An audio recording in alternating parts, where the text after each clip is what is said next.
6 জানুয়ারি 2023 Deutsche ভেলের একটি প্রতিবেদনে বলা হয় 2022 সালে বাংলাদেশে সংখ্যালঘু সম্প্রদায়ের 154 জনকে হত্যা করা হয়েছে এবং 39 জন নারীকে ধর্ষণ করা হয়েছে। এক সংবাদ সম্মেলনে সংখ্যালঘুদের বিরুদ্ধে সহিংসতার এসব তথ্য তুলে ধরে বাংলাদেশ জাতীয় হিন্দু মহাজোট। সংবাদ সম্মেলনে জানানো হয়, গত এক বছরে সংখ্যালঘু সম্প্রদায়ের অন্তত 89,990 একর জমি দখল করা হয়েছে। বসতবাড়ি থেকে উচ্ছেদ করা হয়েছে 572টি পরিবারকে, দেশ ত্যাগে বাধ্য করা হয়েছে 445টি পরিবারকে। এছাড়া সারা বছরে সংখ্যালঘু সম্প্রদায়ের মোট 220 কোটি 89 লাখ টাকার সমপরিমাণ আর্থিক ক্ষতি করা হয়েছে। সংবাদ সম্মেলনে আরও জানানো হয়, গত বছরের জানুয়ারি থেকে 31 ডিসেম্বর পর্যন্ত তথ্যের ভিত্তিতে এই প্রতিবেদন তৈরি করা হয়েছে।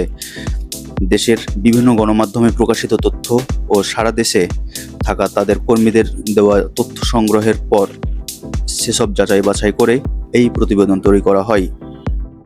লিখিত বক্তব্যে গোবিন্দ চন্দ্র প্রামাণিক বলেন, গত এক বছরে দেশের হিন্দু সহ সংখ্যালঘু সম্প্রদায়ের 154 জনকে হত্যা করা হয়েছে। হত্যার হুমকি দেওয়া হয়েছে 849 জনকে, হত্যার চেষ্টা করা হয়েছে 424 জনকে এবং আহত করা হয়েছে 360 জনকে, নিখোঁজ করা হয়েছে 62 জনকে, চাঁদাবাজি হয়েছে 27 কোটি 46 লক্ষ 33 হাজার টাকা। এ সময় সংখ্যালঘুদের মোট 220 কোটি 89 লক্ষ টাকার ক্ষতি করা হয়েছে।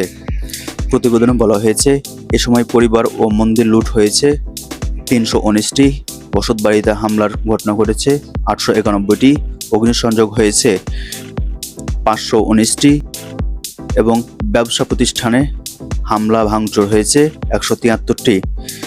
ঘরবাড়ি দখল হয়েছে 57টি, ব্যবসা প্রতিষ্ঠান 50টি এবং মন্দিরের ভূমি দখল করা হয়েছে 51টি। দখলের তৎপরতা 944 একর 12% জমি।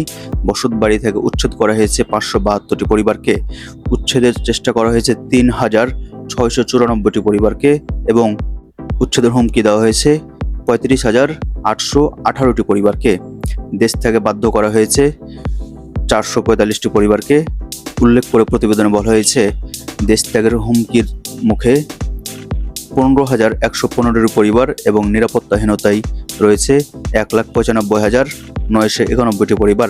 সংঘবদ্ধ হামলা 953টি, মন্দিরে হামলা ভাঙচুর ও অগ্নিসংযোগের ঘটনা ঘটেছে 128টি, প্রতিমা ভাঙচুর হয়েছে 481টি, প্রতিমা চুরি হয়েছে 72টি, অপহরণ করা হয়েছে 127 জনকে এবং অপহরণের চেষ্টা করা হয়েছে 27 জনকে।